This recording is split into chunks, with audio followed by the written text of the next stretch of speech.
Two more arrests have been made in the deadly 2023 shooting of a 21-year-old man in Scarborough. Police now saying it was a random attack.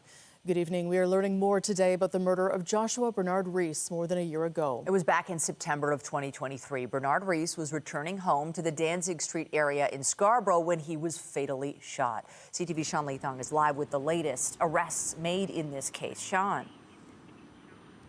Well, Michelle and Natalie, police were saying at their press conference today they were confident that there were 4 shooters back in September of 2023, and now they believe they've arrested all 4 men. A man shot outside his front door and killed. Another shot at while inside a nearby vehicle. Now police have made 4 arrests in what appeared to be a random murder. Somewhat random, other than the fact that they were shooting at these individual people, but randomly targeted individual people. The shooting took place on September 24, 2023. The victim, 21-year-old Joshua Bernard-Reis of Toronto, was returning to his home on Danzig Street in Scarborough after 11 p.m. when police say 4 people began shooting from across the street. Reis died 2 weeks later. The other victim escaped without physical injury. Police say it's possible the shooting was meant as a message. This kind of disgusting targeting of innocent people is simply because of a neighborhood that they might live in, is just a terrible circumstance, but we do see that kind of thing happening sometimes. Toronto police announcing today that on December 30th, they arrested Tyler Brown, 21 years old, from Toronto, as well as an 18-year-old from Brampton who cannot be identified because they are a youth at the time of the shooting. Both are charged with first-degree murder and attempted murder. Previously, police had arrested Jermaine Good, 19 years old, of Markham, as well as a male youth who was 16 at the time. We believe we have all 4 shooters. Police saying that all 4 arrested individuals had gang affiliations. But I can say that the victims in this have no affiliation at all. Both of those who were arrested earlier in the week have appeared in court, and all 4 of those charged remain in custody. Now, as noted in the story, 2 of the men who are accused, both accused of first-degree murder and attempted murder, have been in custody for quite some time. Police were asked if those 2 had been cooperating with the investigation that led to the arrest of the other 2. Police said they had not. Reporting live, I'm Sean Leithong. Natalie, I'll send it back to you. Okay, thank you, Sean. Also tonight, heavy snow and strong winds are packing a serious punch outside the GTA. From snow squall warnings to winter weather travel advisories, we'll tell you which areas you might want to avoid tonight. But first, 2 seniors and their pets had to be rescued overnight after flames broke out at an apartment in the annex. Fire crews now investigating what sparked the dangerous blaze. CTV's Beth McDonnell is live at the scene tonight with the latest. Beth. Natalie, several people heard someone yelling fire, fire in the early morning hours. The Office of the Fire Marshal says 2 people were rescued and rushed to hospital with serious injuries. Residents are concerned about their neighbors and also thankful no one was killed. The fire forced residents out on the street around 3:15 in the morning, smoke billowing from a second-floor apartment window. So there. A scary situation throwing resident Isabel Freisberg and others into a panic. Paramedics say a man in his 70s and a woman in her 60s were rescued. Their faces were covered in black soot, and they were just, it was hard to see. Inside the affected unit, there is a mess. Dondre Smith lives on the same floor. He says his mom opened the door and was faced with black smoke. So we had to go back inside, get wet cloth and put it over her face. What's going through your mind? How are you feeling in this moment? I didn't have anything. It was just adrenaline. The low rise is located on Barton Avenue near Bloor and Bathurst in the annex. Residents say the injured couple have 2 dogs who they're now caring for. Molly is one of them. Relief that it hasn't been worse. Relief that no one is dead. It shouldn't have to come to that. We shouldn't have to be standing on a sidewalk in freezing weather being grateful that no one's dead. Several residents tell CTV News they're concerned about new tenants elsewhere in the building who use drugs and wiring in the building being a hazard as the structure is more than a century old. Everything is covered black. The poor little cat is black. It just really stinks badly in there. And also, to make matters worse, there's a fire on Christmas Eve. The Office of the Fire Marshal is investigating what sparked the fire. During fire suppression operations, fire crews located 2 individuals inside that apartment. They were taken out by fire crews and transported to hospital, where they have been admitted with serious injuries. A frightening start to the new year that residents hope won't repeat. The Office of the Fire Marshal expects to continue their investigation here for the rest of the day and possibly into tomorrow. I couldn't reach the landlord of the building for comment. Reporting live, I'm Beth McDonnell. Michelle, back to you. Thank you, Beth. A stabbing near St. Clair and Dufferin has sent a man to hospital. Police and paramedics were called to St. Clair and Glenholm Avenue around 1:10 this morning. The man in his 30s was found with serious injuries, but first responders say he is expected to survive. There's been no word from police on suspects. Meanwhile, police are investigating after a man in his 30s was stabbed in Corktown. Emergency crews were called to the area of Front and Tannery Road around 3:30 this morning. Police say the victim was transported to a trauma center with serious injuries, originally believed to be life-threatening. He's now expected to survive. A man in his 20s was taken into custody in connection with this incident. Today marked the Toronto Fire Service's first day with a new chief officially at the helm. Jim Jessup took over the top job today, overseeing the largest fire service in Canada. He has nearly 30 years experience firefighting and previously served as deputy chief as well as acting fire chief during the pandemic. Several communities north of Barrie are digging out this evening or doing their best to cope with ongoing snow and snow squalls. This is a lot of snow all at once. I am out of breath. It's super heavy. I'm pretty sure my shovel broke. Aurelia residents woke up to wet, heavy snow all over their driveways, and there were near whiteout conditions in many communities in Simcoe County. Environment Canada has warned for the potential of up to 60 centimeters of snow there and in South Muskoka. Experts say some areas might not be hit as hard as others, but the snowy, chilly conditions are likely to last. The cold Arctic air has arrived. It's not going away. We're going to see a lot of cold air. The lakes are still open. They're going to be open till the end of January. So we're going to have this threat over us for January. And all the models seem to suggest from now until the middle of the month, it's going to be cold and snowy. So winter will clearly be here. It's going to, hey, I think it looked like California a few days ago. It's going to look like Siberia, look and feel like Siberia when we get to the middle of the month. Police intermittently shut down parts of Highway 411 as conditions developed. They are advising motorists north of Barrie to expect hazardous conditions, and they say drive carefully. But a very different weather story here in the city today, where we did see the sun and a few flurries. Nothing, though, like the wintry weather in other parts of the GTA.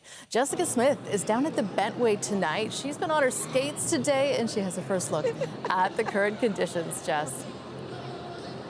It is a little fresh down here, if I'm being honest, but you know what? We're still holding on above seasonal. The snow squalls we had early on in the morning, at least for the GTA, are done for now, but we're holding on to the very windy conditions. So if you want to come on down to the Bentway and enjoy a little rock and roll and some skating, you'll need a couple of layers. Now, we are dealing with a bit of a wind chill out of the west, but as we head into the day tomorrow, they become northwesterly, so even more wind, just out of a different direction. Still seeing those snow squalls impacting those communities along those eastern shorelines of Lake Huron and Georgian Bay. Now, they're still prompting a number of snow squall watches and warnings, so keep that in mind if you're heading out this evening.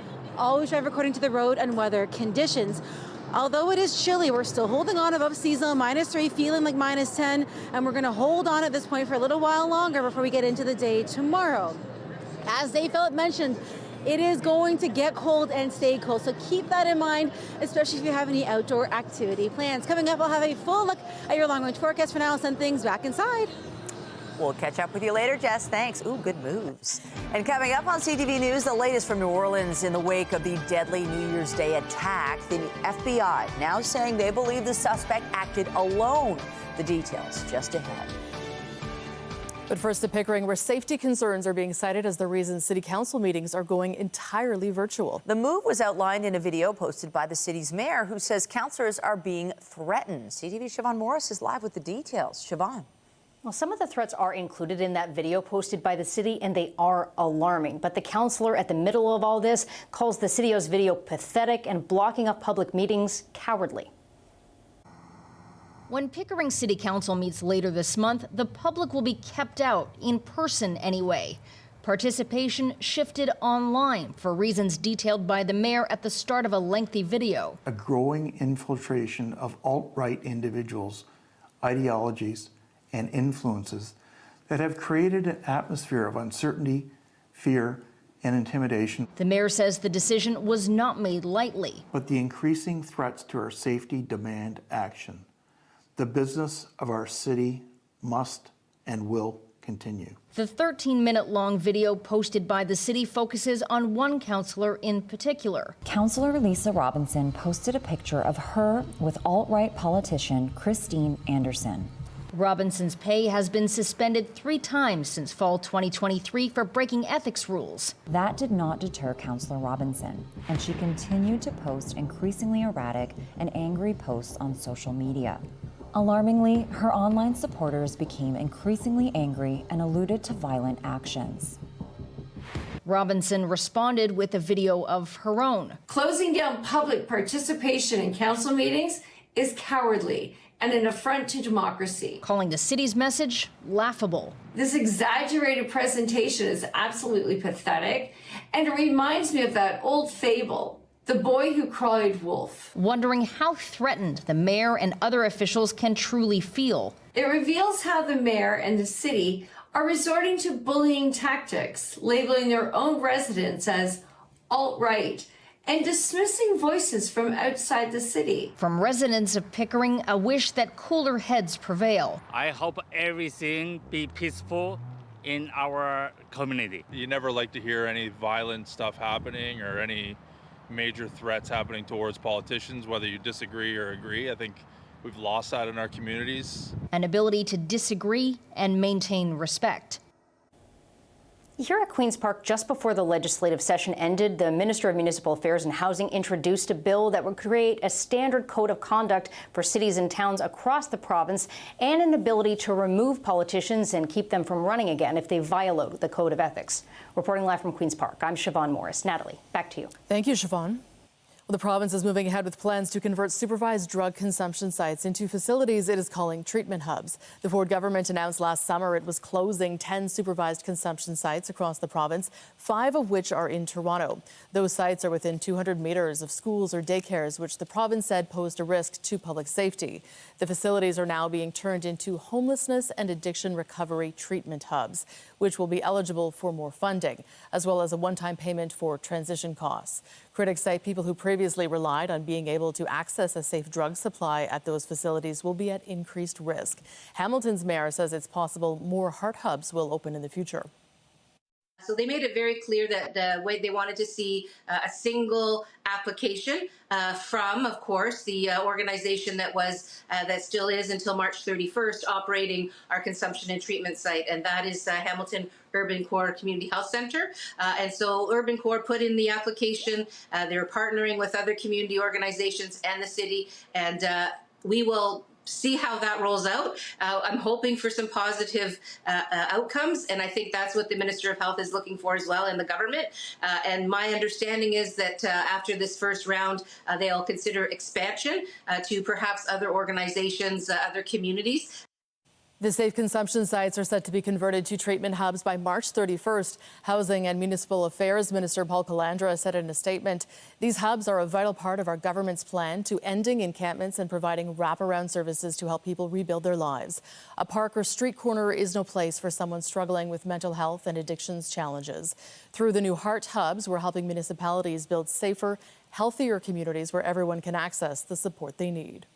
Durham Regional Police say they've charged 2 men accused of breaking into a Hydro One field in Oshawa. On Monday morning, officers from East Division responded to the site on Town Line Road near Winchester and Highway 407. They say 2 suspects cut numerous locks and entered several buildings there in an attempt to steal supplies. 28-year-old David Martin and 44-year-old Stefan Micheli face multiple charges, including break and enter and mischief under $5,000. They were both released on an undertaking to appear in court. Authorities now say the man who carried out the deadly attack in New Orleans on New Year's Day acted alone. 14 people were killed, at least 35 others injured in what is being called an act of terrorism. CTV's Michael Couture has the latest. The FBI says the suspect was a lone wolf, walking back the possibility that others were involved in the New Year's attack in New Orleans. All of this as the city tries to return to normal. In a show of defiance, Bourbon Street reopened to the public 36 hours after the terrorist attack, albeit with increased security. There was just as much police out in force before the Sugar Bowl at the Superdome. The college football game was postponed by a day in the wake of the attack. Investigators compare the last 24 hours to assembling a 1,000-piece jigsaw puzzle, sorting through hundreds of leads, video, and evidence collected from multiple scenes. We do not assess at this point that anyone else involved in this attack is involved in this attack except for Shamsa Din Jabbar. That admission comes after hundreds of FBI agents have been poring over thousands of pieces of evidence, including unreleased surveillance video showing Jabbar placing improvised explosive devices in coolers on and near Bourbon Street hours before he drove his truck into pedestrians, killing 14 people and injuring dozens more. They also say he rented the truck in Houston 2 days earlier and recorded a number of videos on his way to New Orleans, pledging allegiance to ISIS. Jabbar explains he originally planned to harm his family and friends, but was concerned the news headlines would not focus on the, quote, war between the believers and the disbelievers, end quote. The FBI is also categoric that there is no link between the New Orleans attack and the explosion of a Cybertruck outside Trump Tower in Las Vegas, even though that incident is also being investigated as possible terrorism and that both suspects served in the U.S. military. Meantime, victims of the New Orleans attack are being remembered by friends and loved ones, including Hubert Gothrow. 21 years old, still so much life to live and just taken too soon, and it's a tragedy. Now, officials want to reassure residents and tourists that New Orleans will see increased security for at least the next 2 months as the city hosts the Super Bowl in February and the annual Mardi Gras celebrations in March. Mike Lecouteur, CTV News, Ottawa. A shooting outside a nightclub in Queens, New York has injured 10 people. According to police, more than a dozen people were standing outside the club just after 11 p.m. last night when the suspects approached the group and opened fire. About 30 shots were fired before the gunman fled on foot and then into an awaiting vehicle. The males fled on foot westbound on 91st Street towards 143rd Place, where they entered a light-colored sedan with out-of-state plates. Officers responding to the multiple 911 calls found a total of 10 victims, 6 females, 4 males, which were taken to area hospitals. All of the victims are expected to recover with non-life-threatening injuries. Police have yet to release a detailed description of the shooting suspects. In the Gaza Strip, officials say Israeli airstrikes killed at least 26 people across the territory today. Palestinians inspected damage following an airstrike at a tent camp that was sheltering displaced families in Khan Yunis. Israel said it targeted a Hamas member. More than 45,500 Palestinians have been killed in the war in Gaza, according to health officials. It began after a Hamas attack on Israel in which 1,200 people were killed and another 251 were taken hostage. Today, the Israeli Prime Minister's office said he had authorized a delegation to continue ceasefire negotiations in Qatar. After years of rapid population growth, the federal government is reducing immigration levels by 20% and tightening other rules for newcomers. The move is being called a new In Canada focus for 2025. CTV's Rachel Ayalo has the details. Lower the number of new immigrants coming into Canada. In an effort to relieve pressure on housing and social services, Canada is cutting back. In 2025, the target is 395,000 permanent residents, decreasing further in the 2 years following. And the government is also reducing the proportion of non-permanent residents following a surge in arrivals after the pandemic. The immigration minister admitted in the fall, did we take too long to adjust? I think there's some responsibility there. Though immigration lawyers warn that the system is so overloaded that the new plan hinges on more than 2 million people already in Canada leaving. We've got this huge influx of people on Canadian soil expecting permanent residence who won't get it. And so for that reason, the number one question is, how can I stay here? Among those asking this question, international students who are facing an intake cap that's shrinking by 10%. Work permit requirements are also becoming stricter, including for temporary foreign workers. And Canada is lowering its admissions targets for refugees and protected persons. As a result of these changes, Canada's population is on track to decrease marginally both this year and next. But with U.S. President-elect Donald Trump's mass deportation pledge potentially leading to a surge in asylum claims, this country could face new pressures in the months ahead. Whoever does come to power in Canada in 2025 is going to face a huge immigration challenge on day one. As the Liberals try to regain Canadians' confidence that the system is under control, Conservative leader Pierre Poilievre is set to campaign on his pledge to bring population growth below housing, healthcare, and job targets, setting immigration up to be a hot topic in this year's federal election. Rachel Aiello, CTV News, Ottawa. Meanwhile, another prominent Liberal will not be running in the next federal election. Toronto MP Marco Mendicino says it is the right decision at the right time for him and his family. He adds that he has disagreed with the direction of the federal government, particularly regarding Canada's foreign policy on the war between Israel and Hamas. Mendicino served as Immigration Minister and Public Safety Minister before being dropped from cabinet in 2023. He plans to stay on as a Liberal MP until the next election. Mendicino says he has been encouraged to play a leadership role in Toronto. It is seen as a good chance for Canada to showcase its priorities on the world stage. Our country is taking over the presidency of the G7 for 2025. A meeting of the leading industrial nations will be held in Alberta in June. The host country often launches a multi-year development project. The Trudeau government has signaled it is looking at inclusive economic growth, advancing artificial intelligence without threatening democracy, promoting peace in Ukraine, and fighting climate change. To Kenya now, where a sizable piece of suspected space debris has fallen onto a village. A metallic ring crashed to the ground around 3 p.m. on December 30th in the southern part of the city. No one was hurt. The object is about 2.5 meters in diameter and weighs around 500 kilograms. Authorities have secured the scene and retrieved the object for further investigation. A preliminary assessment suggests the debris is a separation ring from a rocket. Investigators also want to find out what country it originated from. A quarry in the UK has yielded a fascinating discovery dating back millions of years. About 200 dinosaur footprints have been uncovered in Oxfordshire, southern England. 5 extensive trackways were found, all about 166 million years old from the Middle Jurassic era. 4 of the tracks were made by gigantic, long-necked dinosaurs called sauropods. The 5th trackway is believed to have been made by the carnivorous Megalosaurus. The prints came to light when a quarry worker felt unusual bumps as he stripped the clay back in order to expose the quarry floor. Some of the tracks cross over at one point, raising questions about whether the 2 types of dinosaur were interacting. And from prehistoric behemoths to a small dog joining the pack at the American Kennel Club.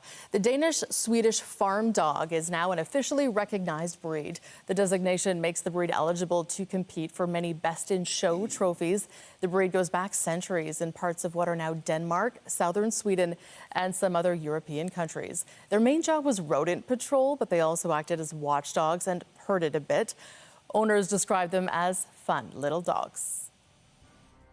And I'm Pat Ford, and coming up on Consumer Alert, it's a new year, and many people are already thinking about booking a vacation. If you are, you should know many travel costs have gone up dramatically, and depending on where you're going, new travel documents may be needed. I'll have my reports. That's just ahead.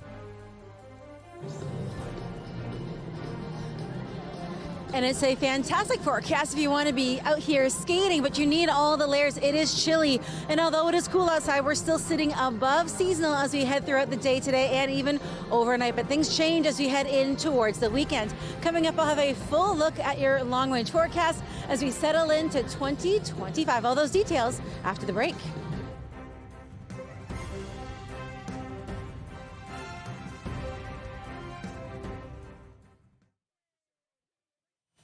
January is a busy time of year to book travel. Maybe it's a trip down south for March break or a summer European vacation. If you're planning to get away this year, the experts say it is best to plan ahead and beware that many costs have gone up. Here's Pat Foran and Consumer Alert. Thanks, Natalie and Michelle. The costs for hotels, flights, and rental cars have all increased. And with our Canadian dollar below 70 cents US, you need to budget your trip carefully. And if you're going to Europe, you should know new travel forms are needed to enter 30 countries. Traveling is a mindset. It's a curiosity about the world. For renowned travel author Rick Steves, traveling is about stepping outside your comfort zone. He calls it the best souvenir, and traveling abroad offers plenty of those moments. Learning new things, connecting with people, and being thankful. But no matter where you're going, get ready to expand your travel budget. I think it will shock some people how expensive hotels and flights have become. Travel expert Barry Choi says there is also added paperwork if you're going to Europe. New travel forms are required to enter 30 European countries, including France and Italy. Essentially, you got to pay 10 English pounds if you're heading to the UK, 7 euros if you're heading everywhere else. You need to fill out these forms. It's all done online digitally. It is mandatory. You'll also want to make sure your passport is valid and pay close attention to the expiration date. Some countries might not let you in if your passport expires within 6 months of your travel dates. And some airlines might not even let you board the plane if you don't meet this rule. You should also check the Government of Canada's website for travel advice and advisories by destination before you go. Take a moment to check for any travel advisories or alerts. It's a great way to stay informed about any potential safety risks at your destination. Also be careful, as some medications that are legal in Canada may be illegal in other countries. To avoid any issues, review the regulations and required documentation with the destination's embassy ahead of your trip.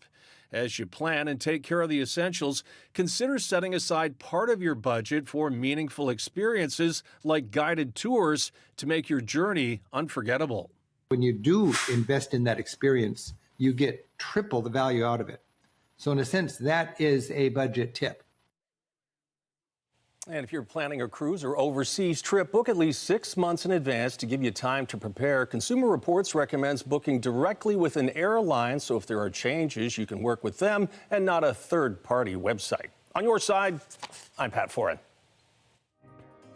If you have a consumer story idea, email us at alert@ctv.ca. Our Jessica Smith has spent the day outside of the office, taking in one of the cool sights under the Gardner, and she's been experiencing all the weather has had to offer today. Yeah, you know, you look great, Jess. Your skating moves are very impressive, but you do look a little cold. I understand with the wind chill, we're talking like minus double digits out there right now. I'll be honest, I have been warmer in my life, but the good news is when you're skating, it doesn't matter. I'm joined by two skaters that are much better than I am. I have Holland and Meghan here. Now, Holland, tell me what brought you guys out. Obviously, it is the opposite of warm, but you guys are out here enjoying yourselves. What brought you out? Yeah, well, oh, Meghan. You good? She's down, but she's okay. Megan's okay. Are you all right? Listen, she's okay. You good? Megan's okay. So aside from the fall, listen, we get knocked down, but we get back up again. How are you feeling? All good. Totally fine. So outside of that, what brought you guys down here? We work together, so we were just gonna skate after work, and it's one of the better skating places in the city. Listen. We do fall down, but we get back up again. Yeah. And she's still a better skater than I am, so that's really all that matters. What is your favorite part about skating? Obviously not that, but what is your favorite part? Just being able to come out here and enjoy the weather, an activity where you can just exercise and just be outside with friends. It's great. Listen, we get our skate on, we enjoy the weather, we layer up. Thank you guys so much. Girl, I appreciate you so much. We're gonna get to your forecast. It is obviously a little chilly outside, but people out here are having a fantastic time. They're getting their skate on, and you know what? There are lots of people out here to help you. There's little kind of cards you can use to help you skate. Temperature-wise, we're still at -3. It feels like -10, but overall, at least in southern Ontario, despite the double-digit wind chill, it's still above seasonal. Tonight, dropping down to -3. It'll feel like -9. The winds do stay gusty, though, as we head in towards this evening. Into the day tomorrow, our northwesterly wind rolls in, but we are going to sit around the freezing mark. Now, as we head throughout the rest of our evening, still watching for those lake effect flurries impacting our communities along those eastern shorelines of Lake Huron and Georgian Bay. And we're still looking at watches, warnings, and winter weather travel advisories in place this evening. Now, we've seen that trough, that dotted blue line, making its way across southern Ontario, prompting a lot of those alerts. But at least into the day tomorrow, we start to get a little bit of a break. Now, through the rest of our evening, we're holding relatively clear from the snow, at least here in the city. Into the day tomorrow, we are going to see those streamers continue off of Lake Huron and Georgian Bay. Now, into your weekend, still watching for the chance of snow, but really, it's the temperature that's going to be the bigger issue. It is going to get cold, and it stays cold. As we head in towards your Friday, again, holding on around the freezing mark as we wrap up the week, we are going to stay above seasonal, even with that bit of a gusty or northwesterly wind. Into your Saturday, still watching for the chance of flurries. That's really the only seasonal day that we have. As we head in towards your Sunday, it gets cold and it stays cold as we head into the evening. We're looking at -12 for that low. It'll feel much colder than that. And as we head in towards the first full week of January, it is going to be absolutely freezing. We're looking at this cold Arctic air pushing in, and it's staying put as we head in towards that first full week of January. We're looking at -7 for your high on Monday. So as we head back to work and school, think about layers. You're going to need them. And as we head in towards our Monday evening, dropping to -10, we are going to stay below seasonal for those daytime highs as we head right throughout the week. The good news is at least we see a little bit of sunshine. The maybe less than good news is obviously it stays very cold as we head through the week ahead. So as you plan getting back into the swing of things when it comes to your day-to-day activities, whether you're coming down here to go skating, whether you're heading off to work or school, you're going to need the layers. Now, we are in the winter season. We are in January after all, but at least we're holding on to some sunshine in towards next week. So something to look forward to. Obviously, if you're coming down to go skating tonight, you're going to need a couple of layers. The wind is still doing its thing. The kids are having fun. We've got carts like this. So if you're having trouble skating, there are things you can use to help you out. They do have lessons here a couple times throughout the week, and hot chocolate is on the ready. Now, I'm going to try to get my skate on. Obviously, it is busy down here, but for now, I'm going to send things back inside. And just a reminder, Meghan is okay. But overall, we're all having a great time. Are you guys having a good time? Yeah, they're having a good time. I'll send things back inside. Bye, guys. Thank you, Jess. And Meghan, we applaud you for getting right back up. Very good. Still to come on CTV News, new research puts a number to just how much damage a single cigarette can do. The effect of smoking on life expectancy per pack when we come back.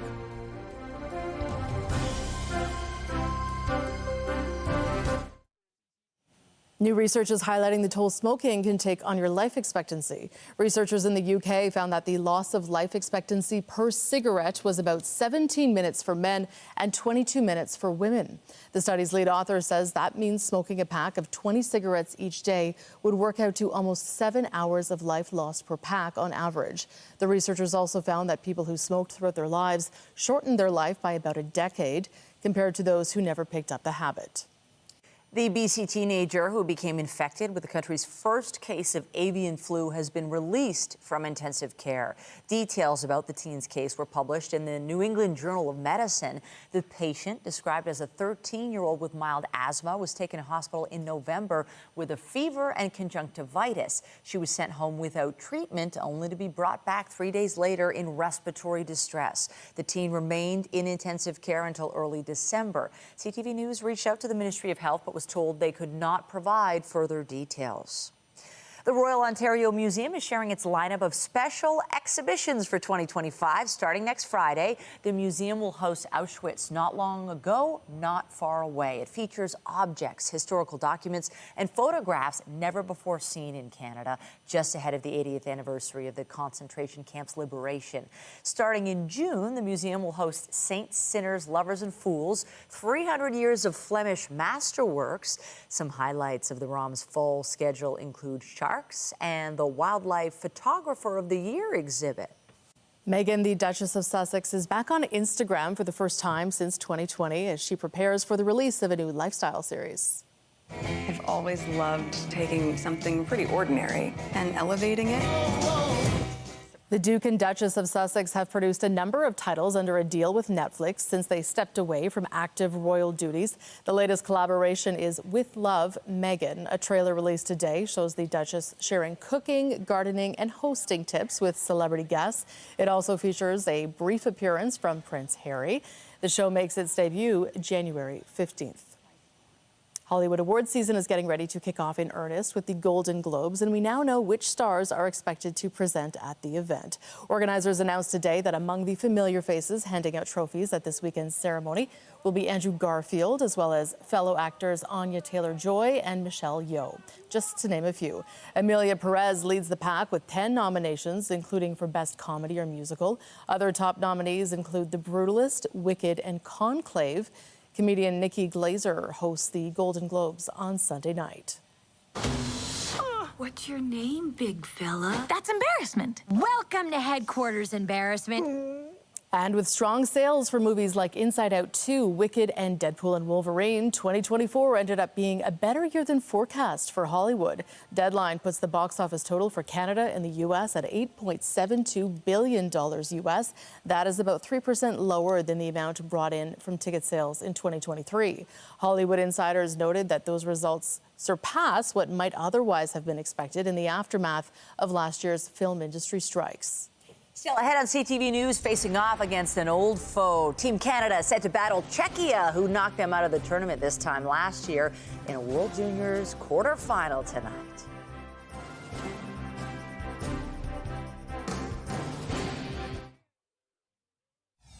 Somewhat random, other than the fact that they were shooting at these individual people, but randomly targeted individual people. Updating our top stories, Toronto police have made 2 more arrests in the deadly 2023 shooting of a 21-year-old man in Scarborough. Investigators believe the attack was random. They've now charged a 21-year-old Toronto man and an 18-year-old from Brampton who was a youth at the time. That's in addition to the 2 previous arrests. Relief that no one is dead. It shouldn't have to come to that.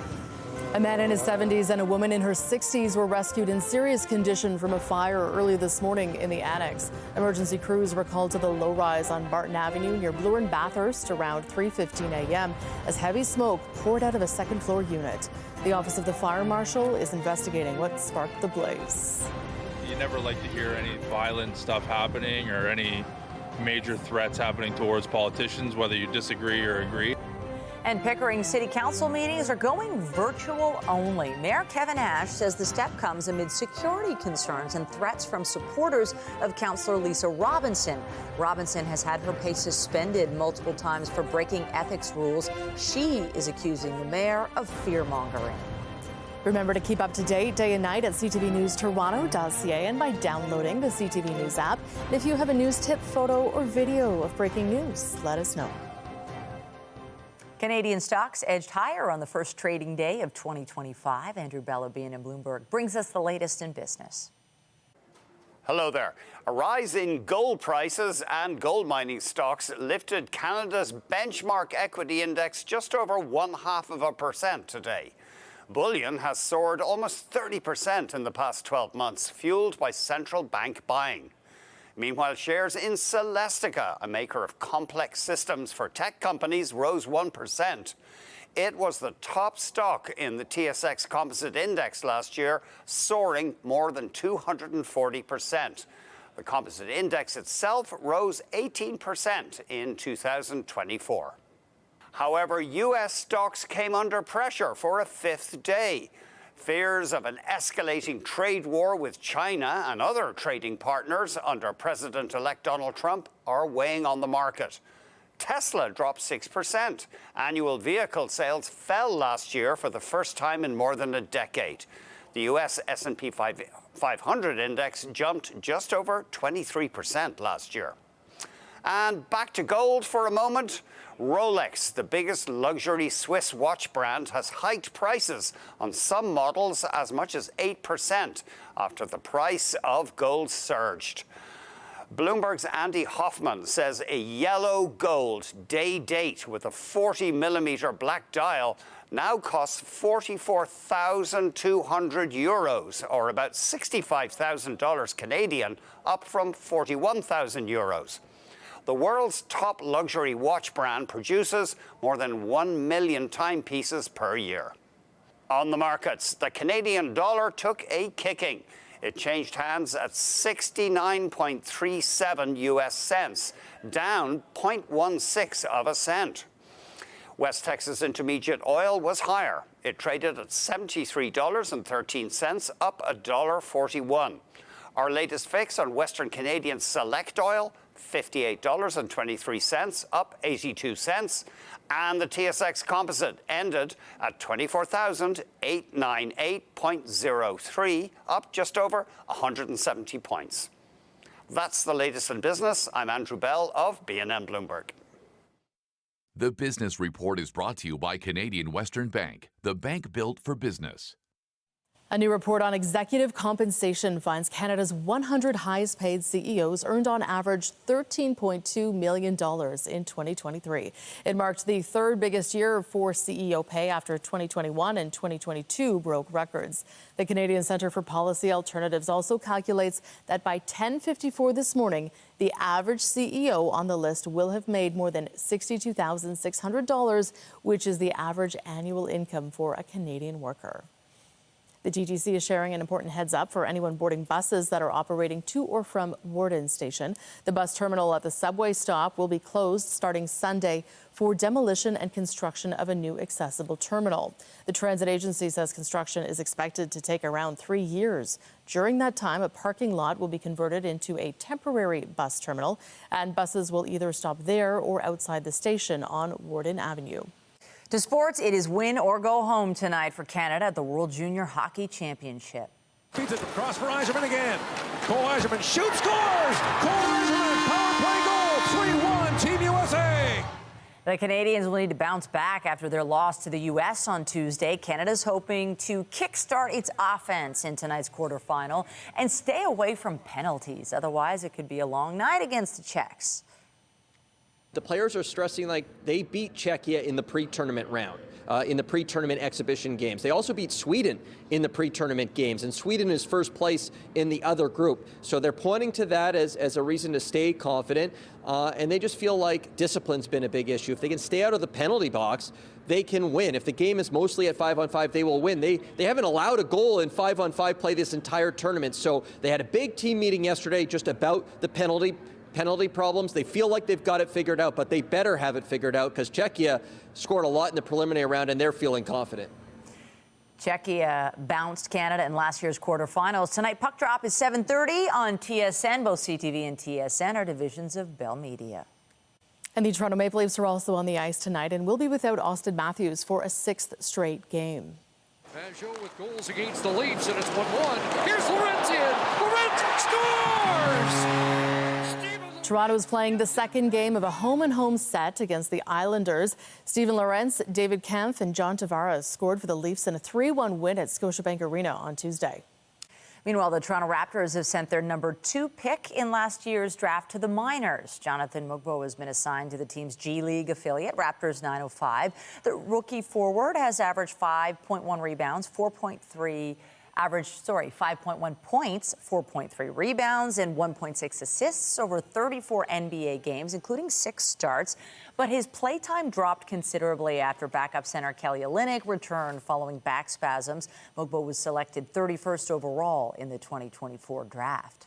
Meantime, the Raptors have unveiled a newly reimagined Indigenous-inspired logo designed by a Kitchener artist. The logo, by Luke Swinson, will be displayed on jerseys and merchandise for Monday's Indigenous Heritage Game. Swinson has Anishinaabe roots and is a member of the Mississaugas of Scugog Island First Nation. The Raptors will host their annual Indigenous Heritage Game January 6th when they host the Milwaukee Bucks at Scotiabank Arena. Still ahead on CTV News, a modern twist in a time of tradition. A Tesla Cybertruck is rolling through the city, sharing the spirit of Hanukkah. The story just ahead. Get Toronto's top stories, breaking news alerts, and watch live. Download the CTV News app. After 8 nights of celebration for the Jewish community, Hanukkah officially came to an end at sundown. And one local organization found a very 2025 way to mark the holiday. A blue Tesla Cybertruck with an LED menorah perched on the back toured the city over the last few days, spreading the joy of the Festival of Lights. Organizers say the display combines ancient tradition with modern innovation, and it definitely piqued the interest of some of the people it passed. I don't think any other car would have done the same results. It's every single night we've been stopped, asked to be taking pictures with. It's literally gone viral. We've posted on our Instagram. It's, I think, at 450,000 views at this point, and it's been amazing just to see the smiles and the warmth that it brings. We've far exceeded any expectations we had of it, and it's been really exciting just to bring that light and goodness into the city. The rabbi says a member offered up their truck for this initiative, which also involved handing out Hanukkah goodies like traditional donuts, potato pancakes, menorah kits, and chocolate coins. And before we go, let's check back in one more time with Jessica Smith, who's down on the Bentway, braving the wind. Jess, what's it like down there right now? Oh, the wind is doing the absolute most. But you know what? We are into January after all. It's not killing the vibe. People are here dancing. The Zamboni is doing its thing. But temperature-wise, the wind is definitely having an impact. But even with all this wind, we are still holding on above seasonal as we head in towards this evening. Over the next 7 days, we are seasonal until at least Saturday, and then things start to get really cold. As we head in towards your Sunday evening, we're dropping down to minus cold. It gets cold and it stays cold. But the major trade-off is we see sunshine return to our forecast, and that's going to help at least brighten things up. But you know what? The cold isn't killing the vibe here at all. People are really enjoying themselves. The Zamboni's almost done. I'm going to get back on the ice soon. I'm going to send things back inside to you guys. Have fun, Jess. Thanks so much. You brightened up this newscast. That's it for us, but you can join Omar Satjanina tonight at 11 for CTV National News, followed by Pauline Chen, who has your next local newscast at 11:30. In the meantime, our coverage continues anytime on CP24 and online at ctvnewstoronto.ca. For Jess Smith, the whole team here at CTV News, thanks for watching. Have a great night.